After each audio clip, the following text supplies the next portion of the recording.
Welcome to Hopeland. Do you want to learn the secret of how to live your life without wanting to constantly punch silly idiots who disagree with you? If the answer is yes, then please listen on. Engaging microphones and powering on presenters. It is Hopeland at Easter. Are we on? We're on. I had a friend and we had blogs well, when I started at my job, that one of the things was, you can blog if you want. We had this blogging platform and no one knew what to call their blogs. Yeah. So they all called their blogs their name. And my friend Scott called his, Is It On? Is it on? Yeah. Is it on? Yeah, we are. And I always liked it. And then what another friend had, Can You Hear Me Now? Which I liked. I thought they were good. Some clever names. Mine was Rock and Roll Nerd. Yeah, that's a good name. And it sums you up very nicely, actually. Stole it completely from Tim Minchin. Okay. He did a song called Rock and Roll Nerd. And he didn't sue you? No, well, it was, so Rock and Roll Nerd, the song is about, it's about a boy who is rock and roll. He wants to be a rock and roll star, but he learns to play the piano.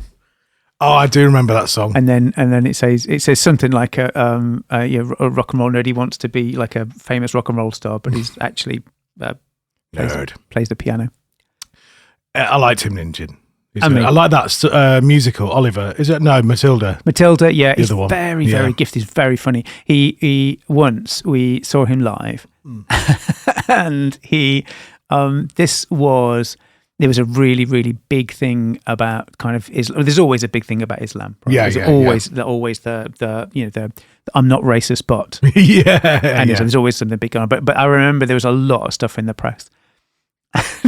We got there. I think there'd been like a massacre, something like a big, proper, serious, like actual deaths and things. Bad stuff. And we got there, and we were like 4 or 5 rows from the front, and he got this book out called the Quran. Yeah. And then he started to say, well, he said, so yeah, Islam says I'm not allowed to deface or damage this book. Yeah. And then the whole place just goes deadly quiet. Yeah. Like, what is going to happen? Do you know what I mean? Because it's really out of character. Like Tim Minchin's not. He doesn't go there. Yeah. No, well, he's not. Yeah. I mean, he's funny. Yeah, but he's not controversial. But he's not. Yeah, but he's not a Gervais thing or anything like that. Yeah, exactly. Yeah, he's kind of not. Yeah, he's not that kind of guy. But anyway, and then he actually goes down this line of thinking of, well, it's not actually the book that's important. It's like a flag's not important. It's the symbolism. It's what the book means. It's the words. It's the thinking and meaning behind it that's important, not the actual book itself, right? And it's really funny. Then about half of the way through this kind of book, the Quran sits there for his performance, and then I can see everyone's getting a little bit panicky, and then he removes the cover and it's Harry Potter underneath it. And I liked it. But it's a very funny guy. But I did remember at that point that actually it like we do get absolutely like bent out of shape. People get really, really uptight about stuff that doesn't matter. And I don't mean the Quran. It's not mean that Islam doesn't matter. No. It's the fact that it's a book, a physical book doesn't matter. It doesn't matter how many copies of a book of the Bible or whatever, or how many flags you burn. It doesn't matter. Do you know what I mean? That thing is going to stay alive. It's the meaning and the thing behind it. And And while we're and the core values of most things are about the same. Yeah, I think so. I think that as much as it makes you a bit of a dickhead if you're burning flags and things, and I mean, if somebody's got like a religious, a holy book that means something massive to them. I don't think it matters whether that's Harry Potter or the Quran. No. You don't burn it. No. You just don't do it. That makes you a massive dickhead. Doesn't it? I mean, let's be honest, it makes you an absolute bellend. It doesn't really matter, right? Yeah, I mean, my favourite book is The Hitchhiker's Guide to the Galaxy. Yeah, don't burn that. And if I saw somebody burning it, that would make me really sad. Yeah, don't burn it. Yeah, I'd be like, just leave it alone. Leave it and go and do something else. Yeah, unless you rim it and it's like, you're marooned. Oh yeah, and you need to burn something for heat. You need to. What's that film? There's that film that is it The Day After Tomorrow, where they're trapped in a library. Oh yes, yeah, and they have to burn, and Yeah. and then they go after. There's a brilliant scene in that. It's a crappy movie. There's a brilliant scene in there where, and I love the fact that somebody's written this. Yeah. There's a brilliant bit in there where they go in and they're fetching these books back, and one of the kids in there fetches this like book of like Keats poetry or something. Yeah, like yeah, that. that you can't. And the librarian just stops and just went, "What are you doing?" The tax section is there. And I like that. Beautiful. Yeah, no one's going to get offended by you burning books about tax. No. Nobody. I watched Dune. Oh, Dune, the two No, or the one? the one. I'm not even seen the one yet. Oh, I love that. And I read the book, and I loved the book. Yeah. And then I didn't watch anything because Yeah. I thought I really enjoyed the book. I had a lot of time for the book. I connected well with the book. Yeah. I don't really want to ruin it with the film being bad. And then I watched the film, and I was like, "That's all right. It's not bad. They did all right with it." It's I think there's two things about it that I like. Is that one, it sticks to the spirit of the movie. It sticks to the spirit of the story, not the book. Sorry, Yeah. I think like comparing movies to books is like a really weird thing. But for me, it stuck to the story, Yeah. which I liked. But the second thing is just how big that movie is. It's just if you I watched it for the first time on my iPad on a plane, and the sound, like you the headphones on, the sound just took me to another dimension, even though the screen was pretty small. Yeah. And then I was going to the US and I watched it on a big thing. That'd be good in that Apple thing, in the Apple VR thing. Well, the IMAX-y thing. Yeah, I watched it on one of those, and it was brilliant. Yeah, I absolutely loved it. I really wanted to go and see Dune 2. Yeah. But none of my family are too excited about going to see it. Oh, I'll go. Is it on still? I don't know, probably. Yeah, we'll go and do it. Go to Birmingham or something, and we'll go to the Resorts World. Yeah. It's nice there. Yeah, go there then. Do you have comfy seats? Yeah, I have all that. Yeah.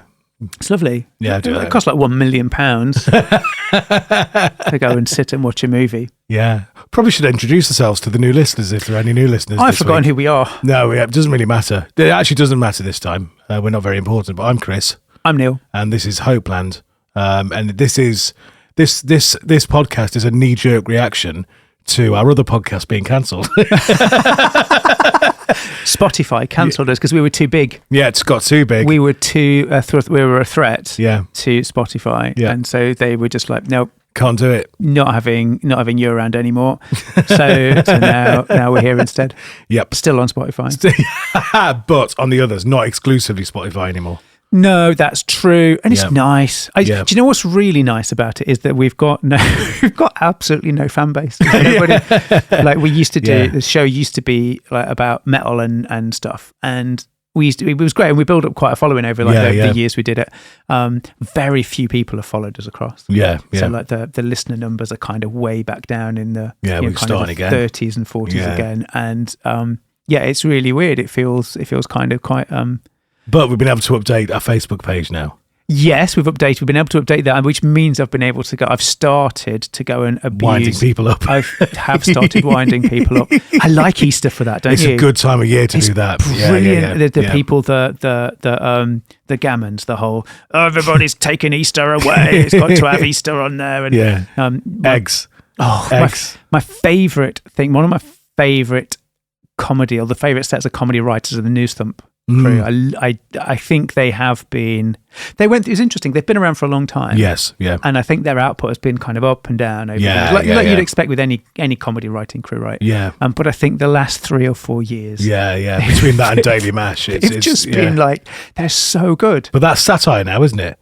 The thing that satire used to do. That's what they're doing now, isn't it? They're so good at it. What I love about them is that they don't just do the articles and then publish them. They do the articles, publish them, and then go and absolutely ridicule people that kind of comment. Because what you get is they'll go and attack somebody. They'll go and say something like, "Oh, somebody's done a thing about this, or somebody's done a thing about that," and everyone thinks that it's political. So everyone kind of dives in about, "Oh, well, you're woke, or you're right, or you're left, or and the NewsThump crew constantly say, "Just funny." If it's funny, don't care. Yeah, that's what we're looking to do. We're looking for funny stuff, right? We're not political, not looking to take over the world, looking to make people laugh. So if it's funny, we're going to make fun of it. And right now this is funny. Yeah. But then they still come like, "Oh, you wouldn't do this if it was such and such a person. You wouldn't do this if it was that." Like, for example, they said something like, "Why do you always make fun of people that are patriots and trying to uphold the values of this country. The People's Front of Judea. And it's just like the article that they posted was talking about a man who was really, really angry that they'd removed Easter from the Easter eggs. Yeah. But successfully didn't go to church for the 40th year on the trot. So it was just, it's funny. And it's poking fun at people. But I just think the NewsThump are just, they're on it. I wish, sometimes you see people write things and you just think they're just so good. The stuff that they're able to write is just, I don't know, just brilliant. Yeah. Love them. Yeah, absolutely. And we're back in the studio this week. We are. It's nice in here, isn't it? It's warm. It's nice. It smells all right, actually. Yeah, it's not too bad. Yeah. Smells good. Drains. We've had drain problems. Yeah. So that closed it for a few days. Yeah. Well, the drains are good now, aren't they? Yeah. Which means we can do a poo if we want. Yeah, I could do a poo. Yeah. Which is always nice if you need to. Yeah. I always find that really difficult on a plane. Yeah. This is going to go down a bit of a rabbit hole, I'm afraid. Yeah. But, I've got quite good control of my poo hole. Yeah. I've got quite good control of my toilet, right? Have you? And so I can decide. I'm like, do you know what? Yeah, I might need a bit of a wee. Yeah. But I'm not going to have one right now. Oh, can you do that? I'm going to have one in a little while. Wow. Right? And I can do the same with number 2s as well. Yeah. Unless I'm on a plane. When I'm on a plane, if you've got like a 10-hour flight. Yeah. And I'm like 2 hours into it. You're not holding that. And the little poo monster goes, hello. Yeah. Howdy. I want to come out. Yeah. And I'm like, I can't not think about it. Yeah. So I either end up getting off the flight, like almost like a tomato, like my face is red and I'm Waddling. like, just it's horrific. I've got to think, or I have to go and do the horribleness of doing a number 2 on a plane. Yeah. And the thing is, when you do a number 2 on a plane, you go and you get on the toilet. Yeah. Right. And you're there. And there are 3 things that go through your mind when you're doing a number 2 on a plane. One, where's it going? One, have a look at the door. 2, is it going to suck me straight out of the toilet and shoot me out of the plane? And 3, are we going to have a crash? Yeah. They're the 3 things that go through my mind. You don't want to be crashing, having a poo. Yeah, you've got your pants down, you've got sticky like paper, and it's just it's a mess. And you're like, this is all, and it smells and all of that. And then you just like, this is like the do not want to go out like this. It's like the scene in Lost where the plane crashes. Yeah, and you're like, I don't want to be doing that here. No, I don't want that. No. Or I guess 4 today, you might think, maybe there'll be a hijacking. Yeah. Do you know what I mean? Yeah. So there'll be like the hijacking happened, and there'll be gunshots happening outside, and you're there trying to do a number 2. Yeah, and you're like, if I wasn't here, I'd totally solve this. But you could actually like leave the toilet armed with poo grenades. With your sticky paper. Yeah. Get back. Yeah. I've got poo paper. I told you that was going to take a little fear. What's this one about then? We thought we were going to talk. So I thought we were going to do it like on Conflict, where people argue about stuff, because there's been a few things that have hit me this week online. Yeah. It's always online. Yeah. One of them was, firstly, my week's been very, very challenging. There's been lots of people argumentative, people just being arguing, just shouty and unnecessary. Caps lock. Some of that. Yeah. But I saw, the question, the social media question where it says there's a plane on a conveyor belt. Yes. And the conveyor belt exactly matches the speed of the wheels of the plane. Yes. And then it says, can the plane take off or not? Yes. Right. So the plane's on a conveyor belt. Yeah. And obviously the plane's got jet engines. Yeah. And then there's a conveyor belt that the plane's sitting on, spinning in the opposite direction. Yeah. Will the plane take off or not? And it's fascinating from lots of different reasons. Yeah. Right? So there are. I think you've just broke me. Have you? You're trying to figure it out. Yeah, I'm broken. Well, yeah. So I'm quite classically trained in maths and physics. Yeah. And so when I look at that, you think, well, there are 2 possibilities.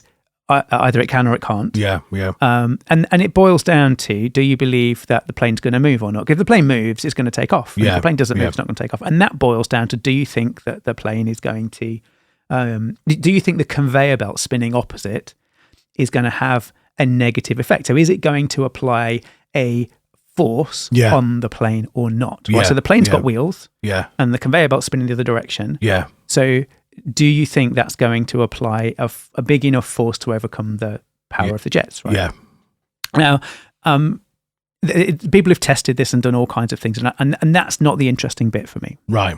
The interesting bit for me is I'm going to be thinking about this all week. The conviction with which people argue their perspective. Got it. Yeah. And, with the best will in the world, and not to be cruel to people, there are not that many nerdy people that actually spent like 10 years of their life studying maths and physics, even though lots of them claim to.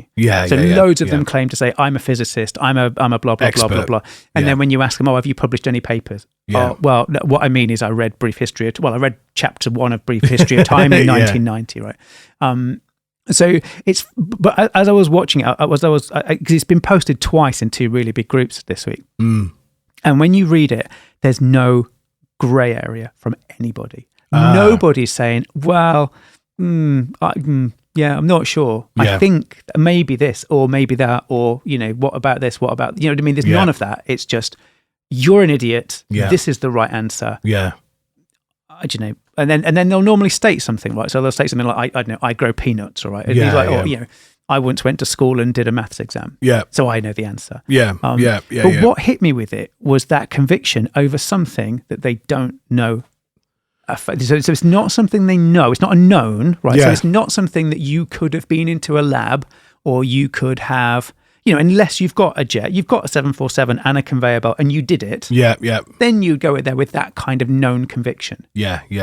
And and we've talked about this before, where anything to do with politics, with everyone's an expert in transport ships this week, because one crashed into a bridge, right? So everyone knows all about those.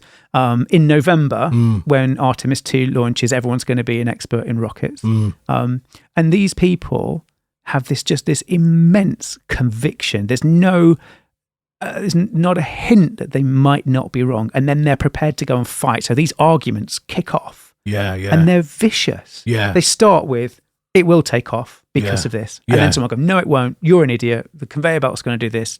You should go back to school. You've got an IQ of a monkey. And then they just start abusing each other. And it fascinated me this week. I can't do it because you can look at that objectively. I don't care. I don't care whether it takes off or not. I don't. I have to delete all my apps and turn social media off. That's what I have to do. Honestly, I can't cope with it. It's like, that's one of the reasons why I ran away, because I was like, I don't like this. The argumentation. People are lying. People are making stuff up. This isn't real. None of it's real. People are birds are. we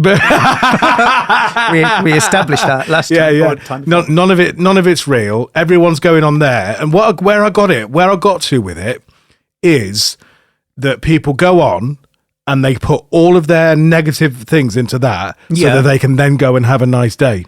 Mate, I think it's about like, if I get all that out of my system and all that energy and conflict and nastiness, I'm going to shout at that, and then I'm going to go and wash the pots, and then I'm going to go to the beach, and I'm going to have a lovely day, have an ice cream. For me, it's just really bizarre, because it's this thing of, and there's a brilliant statement when I did I work in IT, I was an IT architect for a little while, and we had some training, and one of the trainers said to me, so one of the things that you will realise, and it's a really top tip for you, is that people are far more willing to correct you and prove you wrong than help you. Wow. So he said often, so don't get, so if you've got, as an IT architect, you'll go somewhere and you'll have to go and figure out and write statements of work. You'll have to go and write commercial stuff. You'll have to go and write, requirements for people.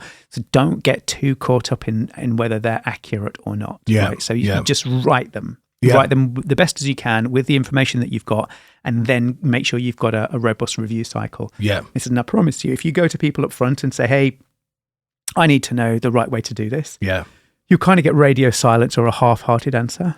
If you go to the same people with, this is how we're going to do it, they'll tell you what you're doing. Wow. And it's so true that's there. There's this thing about people having to be right. Where, and this, I'm sure this happened in Brexit or during Brexit, happens during every election campaign as well. Yeah.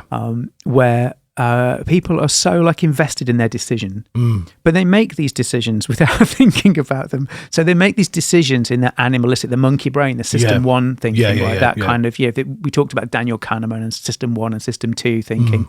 We've adapted our brains to live in a world, and the biases help us make decisions quickly and stay alive. Right? Yeah. So we make decisions often in that non-analytical part of the brain based on our biases. So we see the plane, we see the conveyor belt, and we make a decision. Yeah. At no point do you do a force diagram, right? At no point do you break out the mathematics and a calculator and say, well, okay, how much thrust does a jet engine produce? How much can it accelerate? Realistically, what's the friction of a bearing, and how big might that have to be? I thought you could say bear then. What is the friction of a bear? Got to be a bear involved. It's doing a number 2 on a plane. It could be me in the window waving, doing a number 2. How much friction is this poo going to produce? But that doesn't happen, right? Because it's expensive. It's computationally expensive. It's something that we would have to go and do. And frankly, I would say probably 95% of the people commenting on the thread just couldn't do anyway. They just don't have those skills. They've got other skills, right? They've not got the skills to go and do that. But they make their decision, and then if somebody criticizes that, they'll spend an immense amount of effort justifying it. Yeah. Right. So they'll jump to a conclusion. It's like, yes, it can take off. No, it can't take off. Yeah. And then what they do is I'll say, are you sure? Yeah. And then they're wedded. Oh, mate, they are absolutely wedded. How did you calculate the friction in the bearing of the you're just poking at people. And then you'll just get this, you're an idiot, blah, blah, blah, blah, blah, blah. And then you'll get them posting links to other web pages that agree and other YouTube videos that agree with their decision. Because the nice thing about the plane is you can find YouTube videos and planes that agree with both. Yeah. From physicists. Right? Who've done these things that totally agree with them. Yeah. And it's this fascinating thing where we'll go to so much more effort to prove that we're right than we will to make the decision in the first place. Yeah, okay. And I find it fascinating. Like, and then we're emotionally engaged in that. We're spending all day on the internet now doing that, and that person is an accident. You know, the empathy thing goes out the window. That person shouldn't have been born. They're an accident. They're a total waste of space. Why do they exist? Fighting and arguing. And it happens with everything. It happens with, like if you, well, one of my favorites still, I still love, this is a bit of a character flaw, I suppose. I still quite like the kind of the GB News. Yeah. Do you know the kind of the really not that being patriotic is a bad thing, but it's the blaming of everything on the little dinghies. Yeah. Like, it's that, yeah. And then I like poking that with questions. Yeah. So how does this happen? So how does that happen? Can you tell me more about this? Can you tell me more about that? Yeah. And they're so angry. They get so angry and irate so quickly. And the interesting thing is you can't be objective and analytical when you're emotional. It's not possible to do that. It's not, you can't be analytical. It's just not possible to do it. I like listening to that man. That man? Oliver Neil, is it? Is that his name? Neil Oliver. I can't remember his name. I don't know. Where's he? Oh, is he a GB News? He's a GB News guy. I'm sure he is. I don't know. Is he funny? Is it Oliver Neil Oliver? It's one way round. Either or, yeah. Yeah, one of those. Yeah. He's lovely. He's a lovely man. You can tell he's a lovely man. You know for a fact he's a nice guy. Yeah.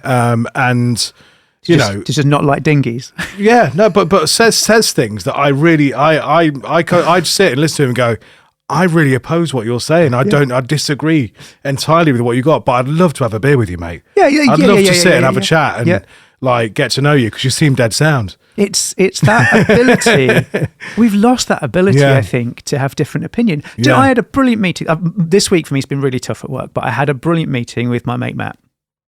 And we're both working on a similar thing. This thing overlaps ever so slightly over both of our areas. So we had a meeting and we've got a philosophical objection about how to do a certain thing, right? I believe something should happen in a certain place in our service and he believes it should happen somewhere else. Yeah. But neither of us own that, right? Neither that will get owned by one of the engineering managers, right? It doesn't get owned by us. We're doing ideation, which is just a stupid term for drawing stuff, right? But it was brilliant because we were talking about a whole bunch of other stuff, and then we got onto that bit, and I said, "Look, hey, this is where I think," and he was going, "Dude, I'm going to really disagree with that. I don't think we should do it that way." Yeah. And then we both was like, "Cool." Yeah, Do you know what I mean? yeah. That's great. Yeah. But we'll come back to it. We'll talk about it at another point. I'm absolutely confident that you'll have a good reason to not want to do the same, to have a different opinion, and we'll come back to it later. Yeah, And yeah. it was lovely. Yeah. But I think in general, we just don't. We're just rubbish at it. Yeah. We're rubbish. All you've got to do, like the areas that I think are really funny, if you want to go and practice this, you want to go and see it in full flight, and you want to go and do it on something you're perhaps not emotionally invested in, right? So if you're not a Metallica fan, go onto a Metallica page and say something like the Black Album's not their best album, right? Yeah. And then you'll see people rage at you. Or go on to the.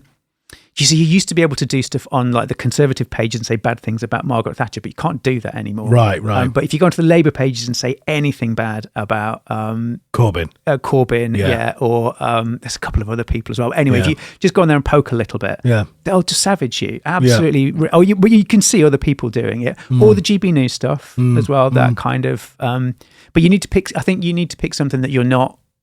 Because what social media does is it picks things that you are emotionally invested in. Oh, right, So it's kind of like, I'm a huge Labour supporter, and someone's being rude about somebody. Someone's been rude about Jeremy Corbyn, so it shows me that. And now I'm emotionally invested. You're locked into that thing now. Often for me, it was I get sent a lot of like anti-science and anti-maths stuff, and that makes me really angry. That I don't go and engage with those because I can feel it makes me really angry. But I'm quite happy to go and poke at the racists and stuff. That I'm less emotionally invested, I guess, in that. But if you're not, you need to be not emotionally invested, and then you can see the absurdity of it. And you're following people you don't know, and you just kind of see the thread go from, I think like Pepsi's the best. I think Coke's the best. You're an idiot. No, you're an idiot. Your mother's fat. No, your mother's fat. Blah, blah, blah, blah. What would you know? I'm a physicist. And Oh well, I'm even more of a physicist. And then it's just this. Do you know what I mean? And it's I'm more physicist than you. It's just this. It's like 8-year-olds. And they're not. They're grown adults. Men mostly. I'll have to be honest. It's true. I think women just kind of go, oh, don't do something else. Let them get on with it. Yeah, but it's weird. It's super weird. Why do we do that? Yeah. Why? If anyone knows why. That was really good because we went from doing a number 2 in a plane and having a crash and all of that stuff to religion and all of that, which was great. But the thing is that I still can't get to is I'd like to have a nice conversation with people that I disagree with and all that sort of stuff, which I think is part of the thing. But there are things that because I'm we did the conspiracy theory one. I liked that one. Yeah, there's a few of them I'm into. I'm into some conspiracy theories. You like a bit of you like the alien, not the aliens, the I was going to look at the prisms, the pyramids. Yeah. I like the Stargate stuff. I like the Graham Hancock thing. I love all that. Do you know? And I don't know if I'm not bothered whether it's real or not. I really enjoy like the thought of it. Yeah, three body problem. Oh, I haven't watched it yet. Watch it. Okay, Watch it. I'm in the rabbit hole. To be fair, if you hadn't messaged me, I'd have been doing. That's what I would have been doing. Oh, really? Right now, I'd have been. If I could have like injected that. If I could have injected the 3-body problem, I love it. I'm just so. Oh wow! I need to get. Did you? And then there's isn't it good? Isn't there so much good stuff? Oh, it's all good. Because I did Sons of Anarchy, and then now I'm doing Mayans, which is like the next one on. Oh, you said yeah. But I'm like, I've got 2 seasons left of that. I'm 3 seasons in. Oh, you've got to be planning for the next, haven't you? And I can't stop. I can't because I want to watch that. Yeah. But I can't stop the thing that I'm doing. I have to finish that. I broke the cardinal rule with 3-body problem. What? Oh yeah, because you won't watch it till it's finished. Yeah, it's not finished, and I saw the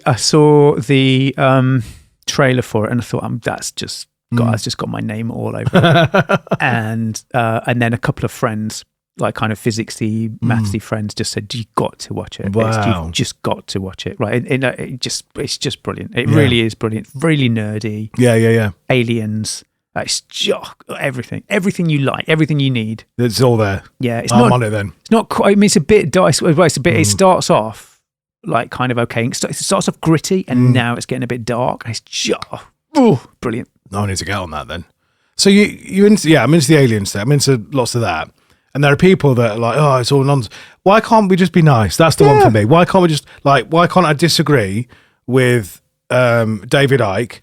But still go and have a beer with David Icke and and just have not fall out personally over it. Why can we not have different favorite Metallica albums. Yeah. Do you know what I mean? At a fundamental level, Yeah. it's like it's just bonkers. Like you and I love the Counting Crows. Yeah. Like your favorite record and my favorite record are different. Yeah. And I love it. And we did a show specially about recovering the satellites way back, and I loved it. It was brilliant. Yeah, It wasn't my favorite record, but I learned so much about it when we did it, and how making it, and it was great. Yeah. And I think other people's opinions you kind of have to treat in that they're not, just because they've got a different opinion to you doesn't make your opinions any less valid. Yeah. It just means someone's got a different opinion, and that's really cool. Yeah. You know, Yeah. it's like when you go to a pub, not everybody orders the same drinks because they like different things, or they've got different perspectives on something, or somebody might just really, really, really want aliens to exist. Yeah. And that's great. Yeah. It doesn't matter whether I don't think it matters whether aliens exist or not. Yeah. You know, it's So if you've got that open dialogue, you've got that open conversation in dealing with conflict, in that you just go, oh, everyone's entitled to that. Where's that line then? I've got an answer to this, by the way, but where is the line? Yeah, where it kind of goes too far. I think for me, it's like so you have an opinion to think whatever you want, right? So you can think. Sorry, the reason I'm asking that, because I know where you're going, but it's for the listener thing. I'm thinking is our listener, people say I'm entitled to my opinion, and that's the line I'm talking about. Is at what point does that opinion become problematic? Don't have the right to tell me what to think. Yeah. So like I like when we did the conspiracy piece, I'd never considered pyramids to be. They're not a big part of my life here in South Derbyshire. I've not considered them, and so I read about them, and we watched the conspiracy stuff. And I watched the guy talking, and I was really bought into it. It was brilliant, and he was talking about all these great things. And then he went from they're brilliant, they're really perfect, they're really nice and orderly and things like that. So aliens made them, and I kind of that's too fast. You've gone from one thing to another, and I'm lost now. You've lost me completely.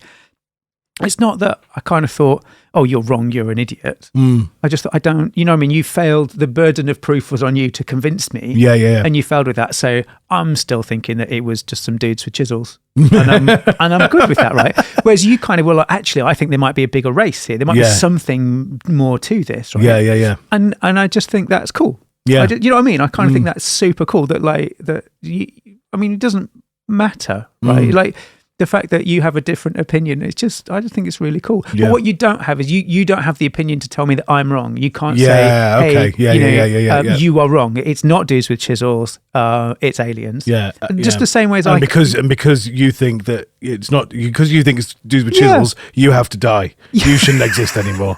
It is. It's like, but it's vice versa. The same, right? You know, and I think, like, I would defend your right for that. I feel really passionate that you have the right to think that it's aliens, or I don't know, whatever, children, or I don't know, whatever, maybe bears. A load of bears with chisels made the pyramids, right? You can think pretty much whatever you want, and I feel really passionate that you should be able to think that, and no one should be able to tell you what to think and what you're allowed to think and what you're not allowed to think. But what if it is wrong?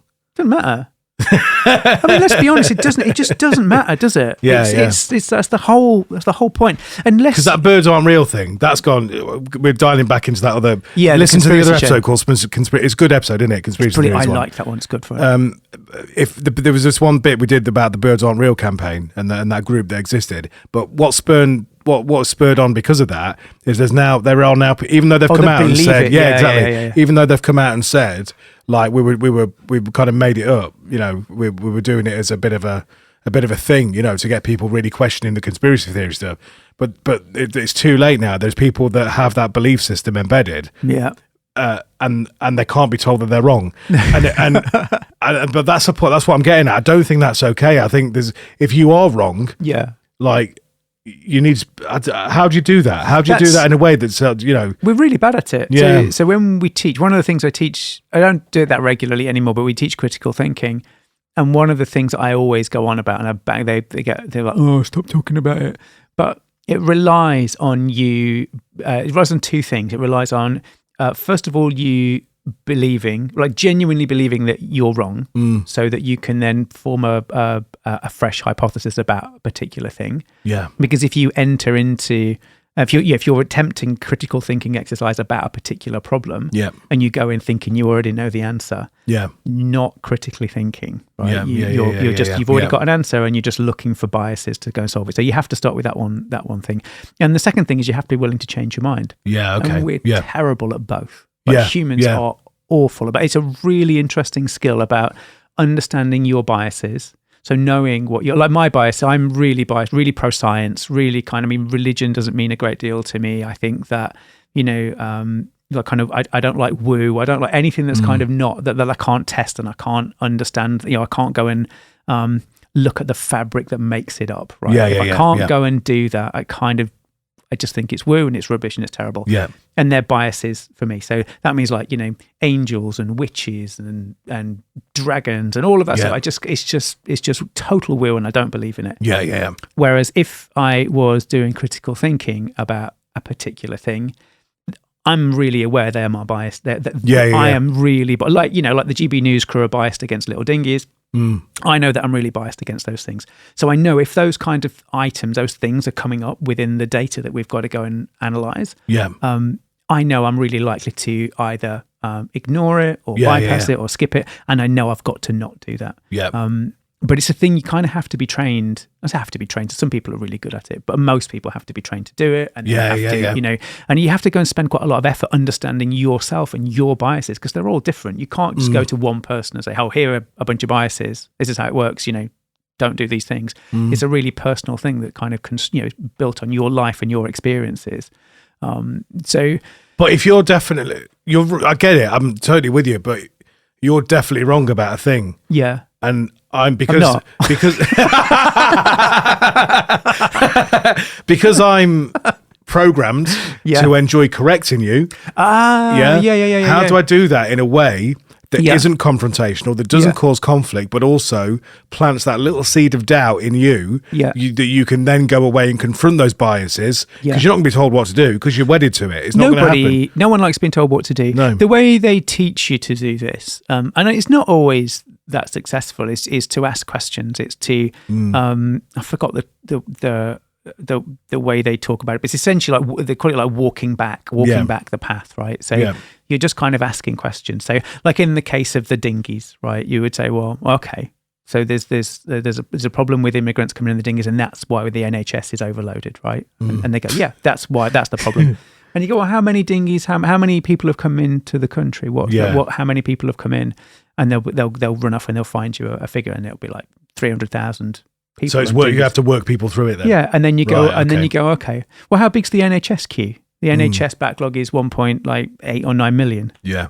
And you go, well, that doesn't add up. Yeah. Do you know what I mean?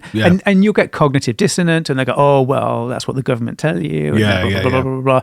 But it's that kind of stuff it's trying to, and it's expensive. It takes time and, and that's why I can't be bothered. Yeah. But the new problem that emerges as a result of that is in order to not amplify the bias, but to prove their point, there's a lot of people now digging into AI and creating things that don't actually exist. Yes, to back up their bias and their wrong thing that they're into. AI is going to get really interesting for this because it's a bit like deep fakes, I think. It starts to do all kinds of interesting things. First of all, like it's no secret I'm a massive fan of Hannah Fry, and she was talking about biases in AI going back a year or so, and the fact that AI is trained on human data means it inherits our inherent biases, and it can't do anything other than that, right? Like the Google Gemini, which is Google haven't had much luck with their demos, but they had like they asked it to give demos. They said, go and draw like a German SS officer, and it drew a black German SS officer. Wow, right. And it's like, how just not just inappropriate, but just just phenomenal the things it got wrong. Yeah. And it's just kind of from being not necessarily aware not having ethics. Like AI doesn't have ethics. It's just learning from the stuff that it's been sent to learn on. And actually that gets quite complicated because the AI itself is biased. It's biased in the same way that we are. So, and the fact that AI currently is trained mostly in English means it's Western. So the AIs that exist currently have a very Western view of the world. If you ask them about the history of mathematics, for example, they kind of ignore most of what happened in India and other areas that were not in English, right? Wow, right. So so there's some weird stuff there, which needs to be fixed, and it's not like no one knows that. They do know that, and things got to be done. But then the impact of like that generation, of the kind of the boomers, if you like, that couldn't program a VHS in the 90s, and now being faced with AI that looks and sounds totally real. How are they supposed to cope with you being able to tell what's real and what's fake? Yeah. And for all of the effort that's being put in place to AI to prevent that, there are open source models that are nearly as good as the ones that you pay for, and without any of those controls. So I think we're in for a bit of a dangerous time, I think, over the next few years. Where because not only are people presenting their opinions as facts, they're using the technology to generate the very, very convincing information articles. But you're right, absolutely. But there is something that I need to tell you. Okay. It's a big thing. Yeah. Do you know what? And I did think that Elon Musk might have been involved in this, but he's obviously not. Artificial general intelligence is the holy grail, right? That's the kind of that's the like the computer in Star Trek. Yeah. Where you can ask it to do anything, and it will go, oh yeah, all right, it'll tell you, have a chat to you and stuff. Yeah. That's the holy grail. And we I think the algorithms are taking shape, but the compute isn't there. Gotcha. Yeah. So we're building some data centers to do that. So there was an announcement a few days ago which talked about this data center with 100 million compute units in it, which is like orders of magnitude bigger than any data center that's ever been built on the planet, right? Yeah. So much so that it's going to need dedicated nuclear power to run it and all this kind of stuff. But guess what? The sun. I know, but guess what they've called it?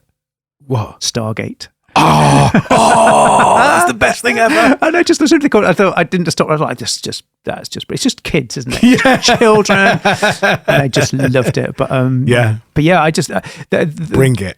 It is. It's evolving at such a rate, and it's of times to be alive. We're going back to the moon. It's going to be really interesting what happens with people that believe we never went to the moon. Yeah. When we go back to the moon. That's going to be fun, I think.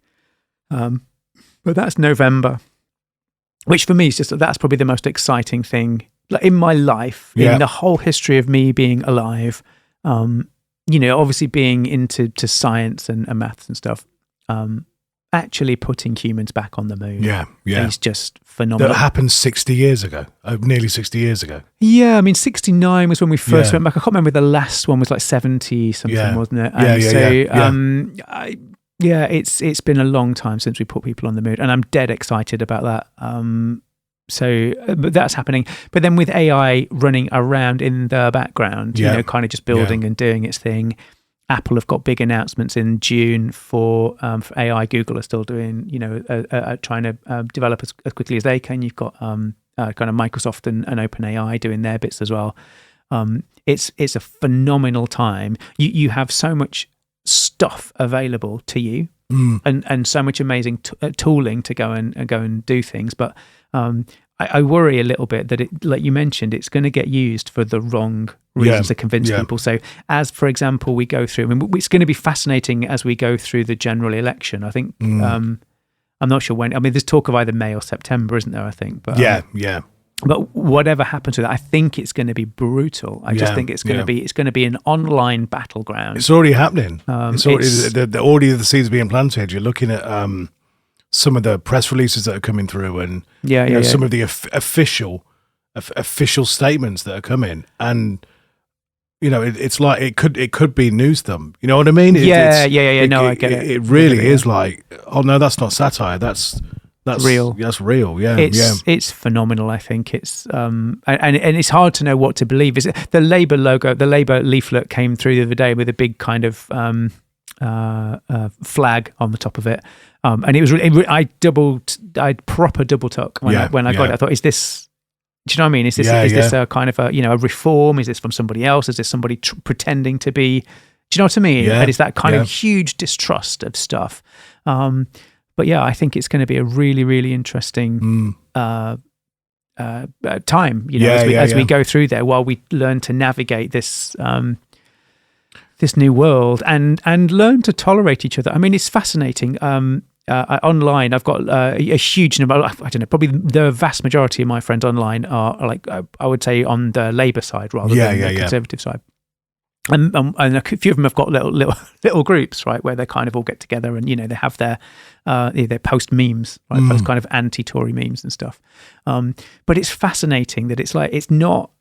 You can't challenge anything in there. So they'll post stuff in there, and sometimes normally for me they'll post something and I'll think I've got a funny joke about this, and if I say it, they'll just like, oh, you're a baby murderer. Yeah. Do you know what I mean? And if you do it on the other side, so in the Conservative side of things, they'll be talking about things, and if you say anything like that, they're like, can Rishi tie his own shoelaces? You know what I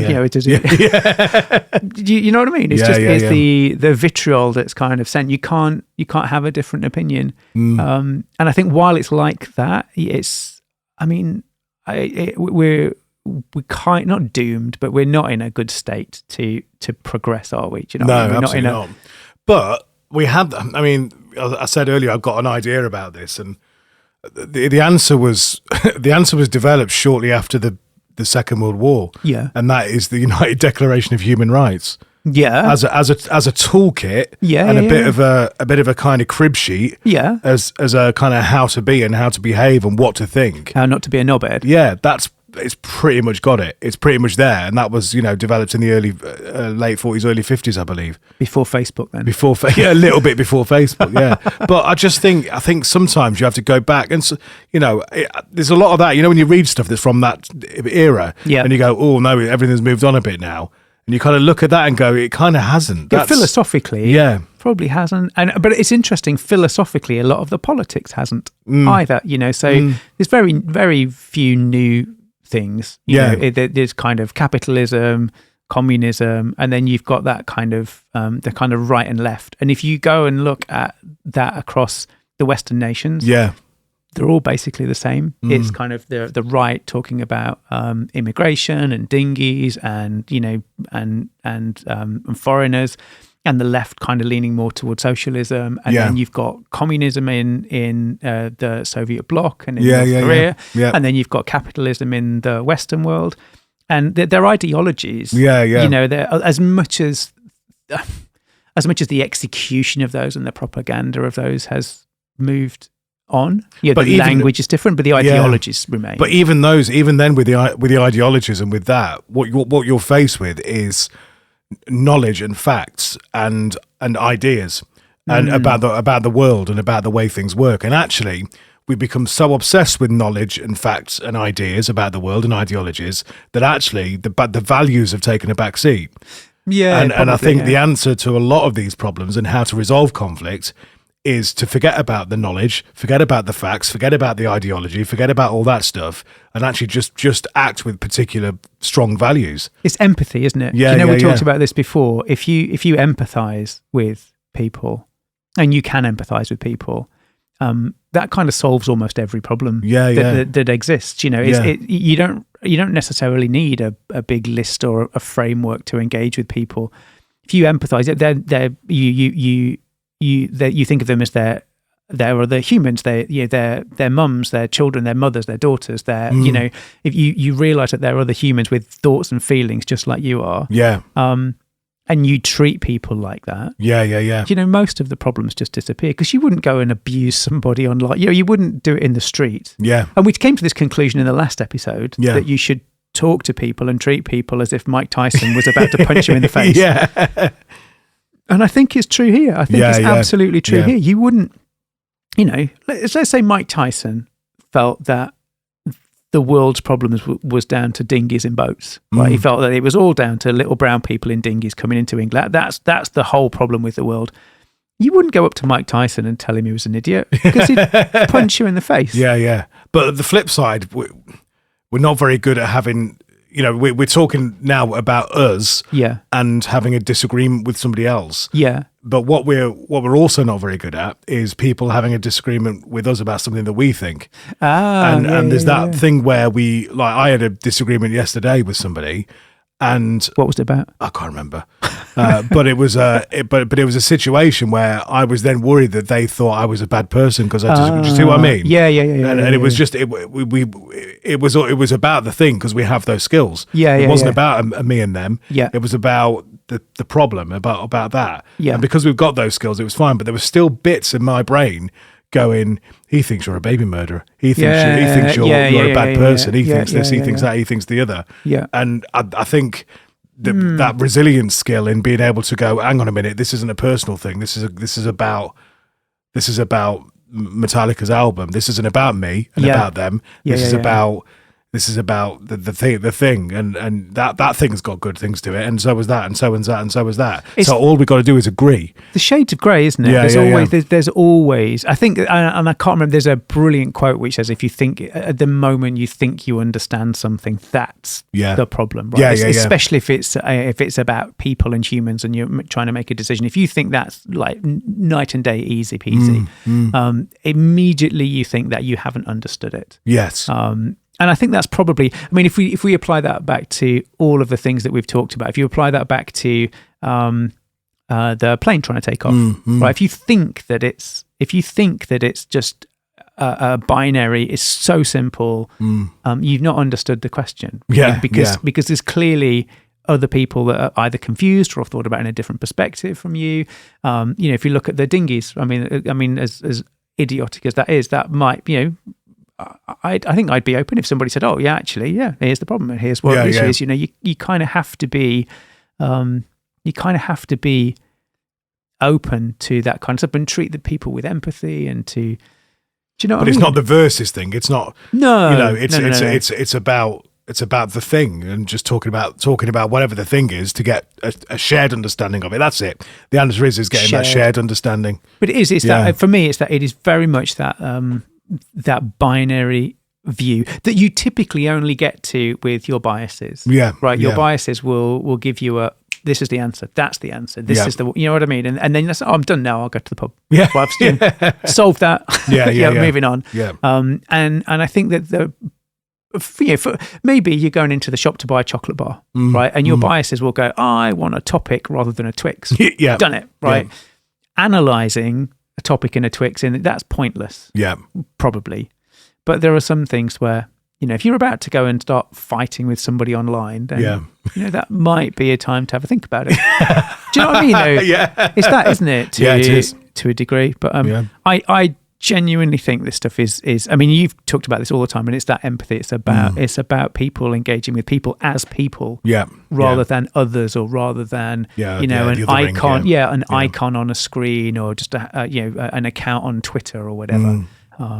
It's bonkers, I think. So if we come to the same conclusion as last week, that you should treat people as if they're about to punch you in the face. Yeah, exactly. Yeah. Be kind to people. Yeah. That's it, really. Be nice. Just be nice. Even if you disagree, just be nice. Didn't the Dalai Lama say that? In a world where you can be anything, be kind. Yeah, that's very true. I don't know, it's hard, especially when you're tired and people are idiots. Yeah. Yeah. Just be kind to people. Or shut up. That's the other way to deal with it, isn't it? Yeah, Go and watch the 3 Body Problem. Have a hot chocolate. Yeah. Put Netflix on. Yeah. Don't argue with people online about stuff you don't know about. And there we go. That's it. Problem solved. Yeah. Try not to get punched in the face by Mike Tyson. I think that's a really bad idea, by the way, Mike Tyson. And I don't want to see that. He's an old man, isn't he? Yeah. Yeah. That's going to upset me. Yeah. Hugely. Yeah, leave it. I don't. Leave it. When Mike listens to this bit of the show, go and watch 3 Body Problem instead, mate. Don't do all. It's unnecessary. Don't do all the fighting. You've done enough. Yeah, you've been. You had a good go. You had a good go. You've done enough, my dude. It's time. This is your time to watch the kids punch each other. You put your feet up. Do you know what I mean? Yeah. Anyway, See you later. see ya. Thank you for listening to Hopeland. If you enjoyed the show, you can A. Subscribe on your favorite podcast service. B. Leave a nice review. C. Tell a friend or two. Turning off microphones. Presenters back in cold storage, where they belong.